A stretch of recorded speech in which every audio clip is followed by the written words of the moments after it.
நமக்கு யார் மேலே லவ் வரணும், யார் மேலே லவ் வரக்கூடாதுன்னு நம்ம முடிவு பண்ண முடியாது. அப்படி ஒருத்தவங்க மேலே வர அந்த ஒரு உணர்வை நம்மளால் கண்ட்ரோல் பண்ண முடிஞ்சா நாமே நமக்கு நோ சொல்கிறவங்ககிட்ட போய் லவ் சொல்ல போகிறோம்.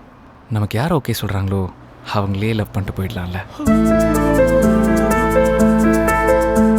ஹலோண்ணா, கௌதம் தானா? இங்கே தான் நான் பிக்கப் பாயிண்டில் ரோடில் தான் நினைக்கிறேன். விவசாய் நம்ம யாரை எப்போ லவ் பண்ணணும்னு டிசைட் பண்ண முடியாது. அதுவாக நடக்கும். You can't choose who you attracted to. You can't engineer a relationship. அன்னைக்கு நான் அவளை பார்த்த மாதிரி. Hi Gautham. Hi Darshana. New ஜாயினியா? ஆமாம். கோன ஹாட்டிக்கா? டெவலப்பர். Okay okay okay. நான் டெஸ்டிங். ஓ தர்ஷனா ஒரு எக்ஸ்ட்ராடினரியான ஆர்டினரி கேர்ள். நல்ல சேடப்பா, ஹாப்பியாக இருப்பா. அண்ட் அவளுக்கு நிறையா பேச பிடிக்கும். சம்டைம்ஸ் ரொம்ப கோவப்படுவா. அண்ட் சம்டைம்ஸ் ஈவன் தான் எனக்கு அந்த ஜாப் பிடிக்கலனாலும் நான் அவளை பார்க்குறதுக்காகவே ரெகுலராக போவேன். அண்ட் அப்படியே காலப்போக்கில்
ஏய் ஏதோ முக்கியமான விஷயம் சொல்லணும்னு சொல்லிட்டு இருந்த. ஓ அதுவா?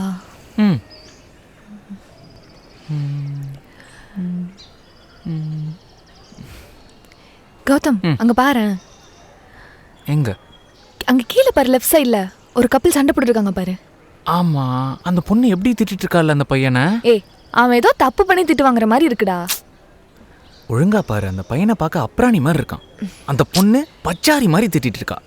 ஏன் கௌதம், எப்பவுமே பொண்ணுங்க தான் தப்பு பண்ணுவாங்களா? பசங்க தப்பே பண்ண மாட்டாங்களா? ஐயோ தர்ஷமா, நான் அப்படி மேபி அவன் ஏதாவது தப்பு பண்ணிருப்பான், இல்ல மறைச்சிருப்பான். அதனால அவன் திட்டுறதுனால கில்ட் நின்னுட்டு இருக்கான். எந்த லவ் பண்ற பையனும் தான் லவ் பண்ற பொண்ணு கிட்ட உண்மையா தான் இருப்பான், மறைக்க மாட்டான். ஓஹோ, இது வரைக்கும் என்கிட்ட எதுவுமே மறைச்சது இல்லைல்ல? எதுவுமே மறைச்சது கிடையாது. எப்பயும் உண்மை மட்டும் தான் சொல்லியிருக்கேன். நான் எப்பவுமே உண்மைதான் இருக்கேன். அப்ப அனு யாரு?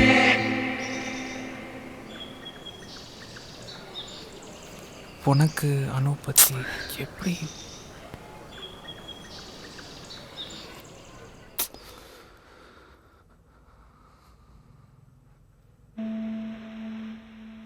நான் சொல்ற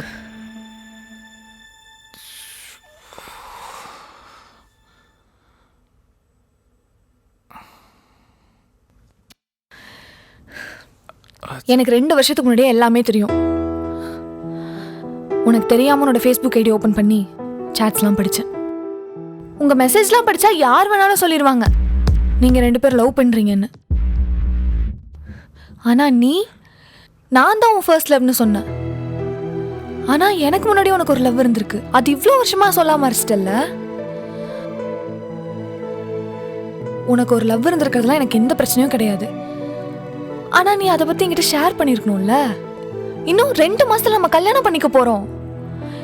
இன்னும் நீ இதை பத்தி என்கிட்ட சொல்லவே இல்லை. சொல்லலான் இருக்கியா இல்ல சொல்லவே வேணாம் டிசைட் பண்ணிட்டியா? நான் சொல்லிருக்கணும் தான். கோவப்படாத, இப்ப சொல்றேன். தர்ஷு, உனக்கே தெரியும் நான் காலேஜில் ரொம்ப இன்ட்ரோவர்ட்டடாக இருந்தேன். அவ்வளோ சீக்கிரம் யார்கிட்டையும் பேச மாட்டேன், பழக மாட்டேன். எனக்கு என் சர்க்கிள் கூட சின்னது தான், சொல்லியிருக்கேன்ல. நான் ஸ்போர்ட்ஸ் ஆட மாட்டேன், அவ்வளோ ரெக்ரியேஷனல் ஆக்டிவிட்டீஸ்க்கும் போக மாட்டேன். எனக்குன்னு சின்ன சின்ன வீடியோ செஞ்சு போடுவேன் யூடியூப்பில். இப்போ இருக்க பாட்காஸ்ட்ஸ் மாதிரி. அண்ட் என் கேங்கில் எல்லாருமே கமிட்டட். நான் ஒருத்த மட்டும் தான் சிங்கிளாக இருந்தேன். அதுக்கான ஏக்கம் இருந்தது தான். காலேஜ் படிக்கும் போது எல்லாருக்குமே இருக்கக்கூடிய ஒரு ஃபீலிங் தானே அது. யாருக்கு தான் ஒரு கேர்ள் ஃப்ரெண்ட், ஒரு சும்மா ஒரு கேர்ள் கம்பெனி. ஒரு நாள் ஈவினிங் காலேஜில் ஒர்க் ஷாப் நடந்துச்சு. அந்த ஒர்க் ஷாப்பில் யூஎஸ்லேருந்து MIT ப்ரொஃபஸர் ஒருத்தர் வந்திருந்தார். அதை அட்டென்ட் பண்ணுறதுக்காக வெளி காலேஜ்லேருந்து சில டாப் ரேங்க் ஸ்டூடெண்ட்ஸை செலக்ட் பண்ணி வரவழைச்சாங்க.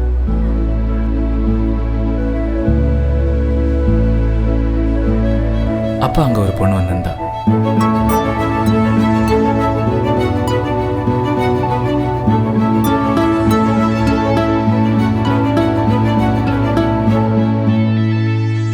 அந்த பொண்ணை பார்க்கும்போது வேற மாதிரி ஒன்று பண்ணுச்சு. என் ஃப்ரெண்டுக்கும் கூப்பிட்டு காமிச்சேன்.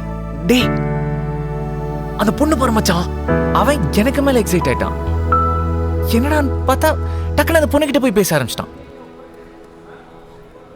மச்சான், இது Anu, my school mate. Anu, my best friend Gautham. அவ தான் அனு. நீங்கள் 2 பேரும் பேசிட்டு இருங்க, நான் போயிட்டு ஒரு 2 மினிட்ஸில் வரேன். பைத்தியக்காரன், அவன் பாட்டுக்கு என்னை விட்டுட்டு தனியாக போயிட்டான். தனியாவா வந்தீங்க? இல்லை, நானும் என் ஃப்ரெண்ட்ஸ் 4 பேர் வந்தோம். நீங்கள் இருப்பீங்கள இங்கே 20 மினிட்ஸில் ஃப்ரெண்டு பண்ணுற ஈவெண்ட் தான் சேனல் சர்ஃபிங். சேனல் சர்ஃபிங்னா? நான் பாட்டுக்கு அந்த ஈவெண்ட்டை பற்றி ஏதோ பேசுகிறேன்னு அவன்கிட்ட உளறிட்டு இருந்தேன். தடுமாறிட்டே இருக்கும்போது நல்ல வேலை என் ஃப்ரெண்டு வந்தான். சாரி கைஸ், ரொம்ப லேட் ஆகிடுச்சு. பரவாயில்ல. இவ்வளோ நேரம் என்ன பேசிகிட்டு இருந்தீங்க? அனு, ஒரு நிமிஷம். ஏன்டா அவளை அப்படி பார்க்குற? நான் என்னடா கேதரா, அவள் வேற இருக்கா? டேய், நான் என்ன பேசிட்டு இருக்கேன்? சிங்கிளு. கிளம்புறோம், அவளுக்கு உடம்பு சரியில்லை. ஸோ அப்படியே. பாய். கௌதம், நீங்கள் அந்த ஈவெண்ட் நடக்குதுன்னு சொன்னீங்கல்ல, அந்த ப்ரோக்ராம் எனக்கு வீடியோ எடுத்து அனுப்புறீங்களா? சரி, ஓகே. அவ சொல்லிட்டு போனது, அந்த பொண்ணு ஏதோ ஒரு ஹிண்ட் தர மாதிரி தான் ஃபீல் ஆச்சு. யூனோ 90s கிட், அப்படிலாம் தோன்றது சகஜம் தானே. அப்புறம் என் ஃப்ரெண்ட் ஒர்க்குன்னு போயிட்டான். நான் அவன் வர வரைக்கும் கீழே வெயிட் பண்ணிட்டு இருந்தேன். அப்போ என்கிட்ட ஒரு பொண்ணு வந்து அனு கிட்ட கொடுக்க சொன்னான்னு ஒரு பேப்பரை கொடுத்தா. அந்த பேப்பர்ல என்ன எழுதிருந்தது? அந்த பேப்பர்ல அனுவோட ஃபேஸ்புக் அக்கௌண்ட். உடனே நானும் என் ஃபோன் எடுத்து அந்த அக்கௌண்ட்டுக்கு ஒரு ஃப்ரெண்ட்ஷிப் ரிக்வெஸ்ட் கொடுத்துட்டேன். நைட் ஒரு 12:30 இருக்கும். அப்போதான் அவன் என் ரிக்வெஸ்ட்டை அக்செப்ட் பண்ணான். அன்றைக்கே ஒரு 3 hours போல் சேட் பண்ணியிருப்போம். காலேஜ் இவெண்ட் பற்றி பேச ஆரம்பித்து அப்படியே கான்வர்சேஷனாக டெவலப் ஆகி வி பிகேம் குட் ஃப்ரெண்ட்ஸ். அடிக்கடி டே நைட்டாக ஃபுல்லாக பேசணும். காலேஜில், கிளாஸில், ஹாஸ்டலில், காரிடார்ஸில், ஈவன் சாப்பிடும்போது கூட. இப்படியே கொஞ்ச நாள் போச்சு. we started having feelings for each other. I love you டைரெக்டாக நாங்கள் சொல்லிக்கல, அவ்வளோதான். பட் ஏதோ ஒரு நாள் லவ்வை சொல்லி தானே ஆகணும். லாஸ்ட் டே காலேஜ் எக்ஸாம்லாம் முடிச்சதுக்கப்புறமா ஹாஸ்டல் போயிட்டு அனுக்கிட்ட நாளைக்கு நான் உன்னை மீட் பண்ணணும், ஒரு முக்கியமான விஷயம் கேட்கணும் அப்படின்னு மெசேஜ் பண்ணேன். அவள் டெக்ஸ்ட்டை உடனே பார்த்துட்டா, ஆனால் ரிப்ளையும் பண்ணலை, ஆஃப்லைனும் போயிட்டா. ஒரு 1 hour கழித்து டைம் அண்ட் லொக்கேஷனை மெசேஜ் பண்ணிவிட்டு அகைன் ஆஃப்லைன் போயிட்டான். அன்றைக்கி நைட் நான் தூங்கவே இல்லை. ஒரு மாதிரி பயமாகவும் இருந்துச்சு, எக்ஸைட்டிங்காகவும் இருந்துச்சு. அனுவை பார்க்குறதுக்கு முன்னாடி என் ஃப்ரெண்டு வீட்டுக்கு போய் ஒரு தடவை அவன்கிட்ட சொல்லிட்டு அப்புறமா ப்ரப்போஸ் பண்ணலான்னு சொல்லிட்டு போனேன். ஏன்னா அனுவை என்கிட்ட இன்ட்ரடியூஸ் பண்ணி வச்சதே அவன் தானே. மச்சான் குளிக்கிறானா? குளிச்சிட்டோம். அப்போ அங்கே இருந்த லேப்டாப்பில் அனுவோட அக்கௌண்ட் ஓப்பன் ஆயிடுச்சு. இல்லடா, எனக்கு புரியல. அவனோட லேப்டாப்ல எப்படி அனுவோட அக்கௌண்ட்? ஏன்? ஏன்னா அவ்வளோ நாள் அனுவோட அக்கௌண்ட்லேருந்து மெசேஜ் பண்ணதே அந்த பரதேசி தான். அடப்பாவி, இதை அப்பவே சொல்லியிருக்கலாம்ல. தேவையில்லாம இவ்ளோ சண்டை போட்டிருக்க வேணாம்ல. சொல்லக்கூடாதுன்னு இல்லை, சொன்னா சிரிப்பாங்க. இப்ப பாரு, நீ கூட சிரிக்கிற. சிரிக்காத. சரி சரி சரி. முன்னாடியே கெஸ் பண்ணியிருக்கணும். இதுல என்ன இருக்கு? நீ மட்டுமா இப்படி? மோஸ்டா எல்லாருமே லைஃப்ல ஒரு தடவையாவது ஃபேக் ஐடி யூஸ் பண்ணிருப்பாங்க. ஏன் நான் கூட ஃபேக் ஐடி எல்லாம் யூஸ் பண்ணிருக்கேன். ஹே கௌதம், உன் ஃப்ரெண்டு தான் ஃபேக் ஐடி யூஸ் பண்ணி உனக்கு மெசேஜ் பண்றான்னு தெரிஞ்சு அப்புறம் நீ என்ன பண்ண? ஒன்றுமே பண்ணல. அவனை திட்டணும் கூட தோணல. அப்பவே என் பைக் எடுத்துட்டு என் ஊருக்கு கிளம்பிட்டேன். அவன் கூட பேசக்கூடாதுங்கிறதுக்காக என் ஃபோன் நம்பர்லாம் சேஞ்ச் பண்ணேன். ஆனால் ஒரு 1 இயர் கழிச்சு தற்செயலாக ஒரு இடத்துல மீட் பண்ணோம். பசங்களை பற்றி தான் உனக்கே தெரியும்ல, டக்குன்னு பேச ஆரம்பிச்சிட்டோம். அண்ட் இன்ஃபேக்ட் காலேஜ் படிக்கிற டைமில் ஃபேக் ஐடி இந்த மாதிரிலாம் விஷயங்கள்லாம் ரொம்ப சகஜமாக இருந்த ஒரு விஷயமா இருந்துச்சு. ஒருவேளை நான் தான் ஓவர் ரியாக்ட் பண்ணுறணும், கொஞ்சம் லைட் ஹார்ட்டடாக எடுத்துக்கலாமோன்னு ஃபீல் ஆச்சு. ஸோ நான் அதை அப்படியே விட்டுட்டேன். ஹே ஆமா, உன் மேல இருக்க கோவத்துல நான் அதை பத்தி யோசிக்கவே இல்லை. என் அண்ணனும் உன் கிளாஸ் தானே? இதெல்லாம் நடந்துட்டு இருக்கப்போ அவன் எங்க போனா? ஏன்டா சிரிக்கிற? சொல்லு. என்னத்த சொல்றது? உனக்கு மெசேஜ் பண்ணதே அவன் தானா? இது எனக்கு தோணவே இல்லை பாரு. அடப்பாவி, அப்ப அவனை பழி வாங்க தான் என்ன லவ் பண்ணியா? சி, அப்படிலாம் ஒன்றும் கிடையாது. காலேஜ் படிக்கும்போது அவனுக்கு தங்கச்சி இருக்குன்னு மட்டும் தான் தெரியும். நான் அவனை பார்த்ததே கிடையாது. நீயும் ஹாஸ்டலில் தானே படித்த? உன் வீட்டுக்கு 2 வாட்டி நான் வந்திருக்கேன். அந்த 2 வாட்டியும் நீ வீட்டிலே இல்லை. அப்புறம் எப்படி நான் அவனை பார்த்துருக்க முடியும்? அப்புறம் ஒரே ஆஃபீஸில் நம்ம மீட் பண்ணோம். அப்படி நல்லா பேசி பழகிட்டு டேட் பண்ணோம். அப்படியே கொஞ்சம் கொஞ்சமாக லவ் ஆகி இப்போ அப்படியே கல்யாணம். அவனை பழி வாங்குற அளவுக்கு அவளுக்கு எவ்வளோ பண்ணவன் நான் இல்லை. ஆனால் நான் உன்னை என்றைக்குமே ஏமாற்ற மாட்டேன். உன்னை உண்மையாக தான் லவ் பண்ணுறேன், உண்மையாக தான் கல்யாணம் பண்ணிக்கணும்னு ஆசைப்பட்றேன். Not only now, but forever. I love you.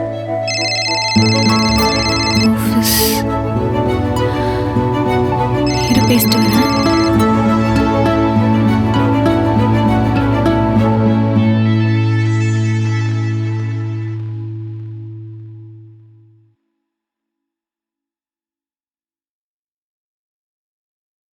Darshana, என்னடா என்னாச்சு? இவ்வளோ நேரம் நான் உங்ககிட்ட எல்லா விஷயத்தையும் சொன்னேன். ஆனால் ஒரு விஷயத்தை மட்டும் நான் சொல்ல மறந்துட்டேன். அன்றைக்கி நான் இருந்த கோவத்தில் அனுவோட அக்கௌண்ட்டையும் டெலீட் பண்ணிட்டேன், என்னோட அக்கௌண்ட்டையும் டெலீட் பண்ணிட்டேன். ஸோ நீ எப்படி படித்த?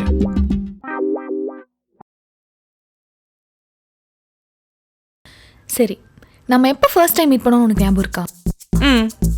ஆஃபீஸ் கேபில் 23rd March 2021. ஆனால் எனக்கு ஒன்று அதுக்கு 3 வருஷத்துக்கு முன்னாடி இருந்தே தெரியும். வாட்? நீ என் வீட்டுக்கு வாட்டி வந்தது ஞாபகம் இருக்கா? அன்னைக்கு நான் என் வீட்டில் இருந்து ஹாஸ்டலுக்கு போகிறதுக்காக பஸ்க்கு வெயிட் பண்ணிட்டு இருந்தேன். Excuse me? அன்னைக்கு தான் நான் உன்னை ஃபர்ஸ்ட் டைம் பார்த்தேன். இந்த அட்ரஸ் கொஞ்சம் எங்கே இருக்குன்னு சொல்ல முடியுமா? நீ என் வீட்டு அட்ரஸ் காட்டி என்கிட்டயே வலிக்கிட்ட. இங்கே எதுக்கு நீங்கள் போகணும்? என் ஃப்ரெண்டு வீடு தான், விருந்துன்னு கூப்பிட்டுருந்தான். இப்போ ஃபோன் பண்ணால் ஸ்விட்ச் ஆஃப்னு வருது. ஸ்ட்ரைட்டாக போய் ஃபர்ஸ்ட் ரைட் தென் லாஸ்ட் லெஃப்ட்ல ப்ளூ. லெஃப்ட் தானே? Okay, thank you.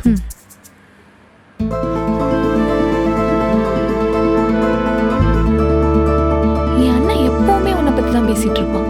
அப்போல்லாம் எனக்கு அந்த கௌதம் யாருன்னு தெரிஞ்சுக்கணும்னு தோணும், ஒரு கியூரியோசிட்டி. அந்த டைமில் எனக்கு ஒரு பேட் ஹேபிட் இருந்தது. என் அண்ணனுக்கு தெரியாமல் அவன் யார் கூடலாம் மெசேஜ் பண்ணுறான்னு அவன் ஃபோன் எடுத்து பார்ப்பேன். அப்போ தான் உன்னோட யூடியூப் பற்றி எனக்கு தெரிஞ்சது. They say that நம்மளுடைய ஹார்ட்க்கும் நம்மளோட சோல்மேட்டோட ஹார்ட்க்கும் நடுவில் ஒரு இன்விசிபிள் ரெட் ஸ்ட்ரிங் ட்ராவல் ஆகும்னு. அதாவது கண்ணுக்கு தெரியாத ஒரு சிகப்பு கயிறு. அது நம்ம 2 பேரும் எவ்வளோ தள்ளி இருந்தாலும் சரி, இன்ஃபேக்ட் உலகத்தினுடைய 2 துருவங்களில் இருந்தாலும் சரி, காலங்கள் கடந்து போக போக அந்த இன்விசிபிள் ரெட் ஸ்ட்ரிங் கொஞ்சம் கொஞ்சமாக சின்னதாகி நம்ம 2 பேரும் ஒன்று சேர்க்கும். அதை தான் உண்மையான லவ்னு சொல்லுவாங்க. பட் த ப்ராப்ளம் இஸ், அவங்கள நமக்கு யாருன்னு தெரியாது. So we just end up confusing everyone else for them. அப்போ எனக்கு உன் மேலே ஒரு க்ரஷ் வந்துச்சு. ஒரு நாள் நான் பிஜியில் ஃப்ரெண்ட்ஸ் கூட ட்ரூத் ஆர்டர் விளாண்டுட்டு இருந்தேன். அப்போ எனக்கு ஃபர்ஸ்ட் ட்ரூத் வந்துச்சு. அப்போ எல்லாரும் என்கிட்ட உன்னோட க்ரஷ் நேம் என்ன அப்படின்னு கேட்டுட்டு இருந்தாங்க. நான் ஒரு 4-5 பேரோட உன்னோட நேமும் சேர்த்து சொன்னேன். அதுக்கப்புறம் விளையாட எனக்கு டேர் வந்துச்சு. டக்குன்னு உன் கூட பேசணும்னு சொல்லி டேர் கொடுத்துட்டாங்க. ஸோ நான் உன்னை பார்க்க உன் காலேஜ் வந்தேன். இவன் எங்கே இங்கே? ஆமாம், நீ எதுக்கு இங்கே வந்த? ஹேய், அது உன் கிளாஸ்மேட் அனு தானே? ஆமாம். சரி, நீ எதுக்கு இவ்வளோ? என் ஃப்ரெண்டுக்கு தலைவலிக்குது, சிக் ரூமில் போய் ஏதாச்சும் டேப்லெட் வாங்கிட்டு வரியா ப்ளீஸ்? சரி இரு, எடுத்துகிட்டு வரேன். ஆக்சுவலி நீ அனு எங்கள் அண்ணா என்ன பேசுறீங்கன்னு தெரிஞ்சுக்கிறதுக்காக என் ஃப்ரெண்டை பக்கத்தில் தண்ணி குடிக்கிற மாதிரி நிற்க வச்சேன். உன் அண்ணா வரத்துக்குள்ள சீக்கிரமா போய் அவன் கிட்ட பேசினேன், என்னை ஃபோர்ஸ் பண்ணிக்கிட்டே இருந்தாங்க.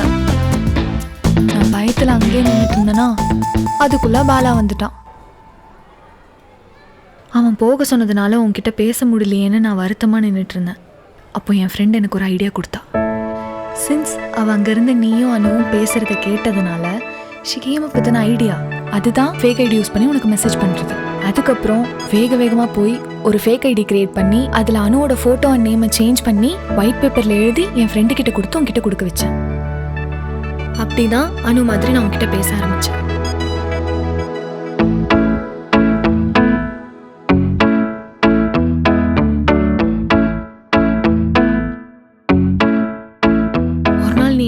முக்கியமான விஷயம் சொல்லணும், மீட் பண்ணலாம்னு கேட்டேன்.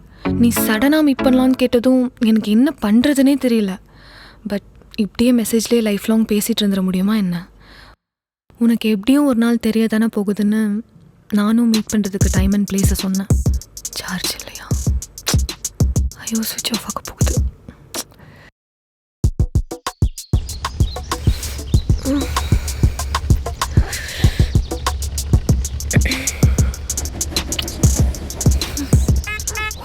டைம் ஆயிடுச்சு.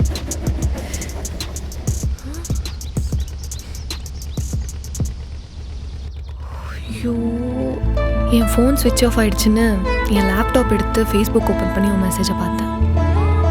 அந்த டைமில் என்னோடய ரூமுக்கு வெளியே கன்ஸ்ட்ரக்ஷன் நடந்துட்டு இருந்துச்சு. எனக்கு வேறு டஸ்ட் அலர்ஜி இல்லை, ஸோ அதனால நானும் பாலாவும் ரூம் சேஞ்ச் பண்ணிக்கிட்டோம். அந்த டைமில் தான் நீ அவன் ரூம்னு நினச்சி என் ரூமுக்கு வந்து லேப்டாப் எடுத்து பார்த்து நான் உனக்கு அனுப்பின மெசேஜஸ்லாம் நீ ஏன் அண்ணா தான் அனுப்புனான்னு தப்பாக நினச்சிக்கிட்டேன்.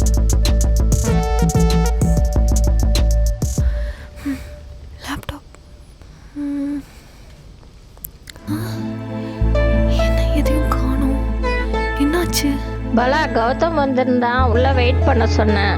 ஏன்னு தெரியல, கொஞ்ச நேரத்துலயே அப்புறம் வரேன்னு கிளம்பிட்டான். அப்படியா? என்னன்னு தெரியலையேம்மா. சரி இரு, நான் அவர்கிட்ட கேட்குறேன். அதுக்கப்புறம் எனக்கு என்ன பண்ணுறதுனே தெரியல. உன்னோட ஃபேஸ்புக் அக்கௌண்ட்டையும் நீ டெலீட் பண்ணிட்ட. அண்ட் எனக்கு உன் வீடு எங்கே இருக்குன்னு கூட தெரியாது. என் அண்ணா கிட்ட போய் உன் நம்பர் கேட்கவும் எனக்கு ரொம்ப பயம். அவனுக்கு தெரியாமல் உன் நம்பர் எடுத்து கால் பண்ணாலுமே நம்பர் நாட் ரீச்சபிள்னு வருது. அவ்வளோதான் நினச்சேன். அப்புறம் 2 years கழிச்சு அகைன் நான் உன் ஆஃபீஸ் கேபில் பார்த்தேன். Turns out the invisible red string is real after all. அன்னைக்கு தான் நீ என்னை ஃபர்ஸ்ட் டைம் பார்த்த.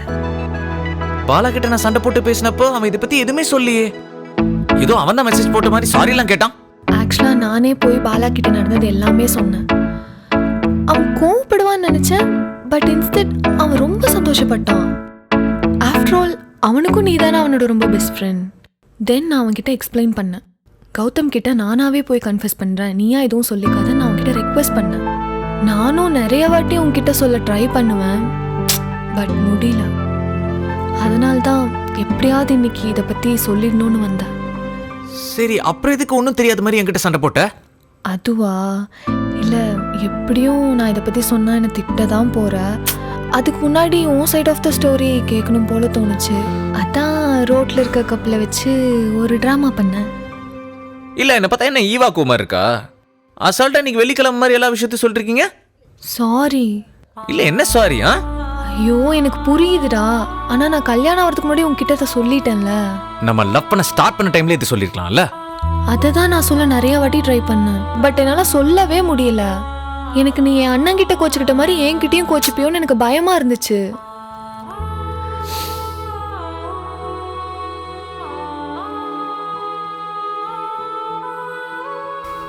கௌதம், ரொம்ப நேரம் பேசினால எனக்கு டயர்ட் ஆயிடுச்சு. ரொம்ப பசிக்குது. சாப்பிட்டு சண்டை போடலாம். என்ன சாப்பிட்டு சண்டை போடுறது? நான் கிட்ட எவ்வளவு உண்மையா இருக்கேன். உன்னால அப்படி இருக்க முடியுதா? என்னடா நானும் பார்த்துட்டு இருக்கேன், என் மேலே தப்பு இருக்க மாதிரி பேசிட்டு இருக்க. சரிடா, ஃபேஸ்புக்கை விடு. அது யார் வாட்ஸ்அப்ல யாழ்னின்னு? உனக்கு ஹார்ட்டின் ஸ்டிக்கர்லாம் அனுப்பியிருக்கா? அவ சும்மா அது சரி, வா சாப்பிட்டு சண்டை போடு, வா.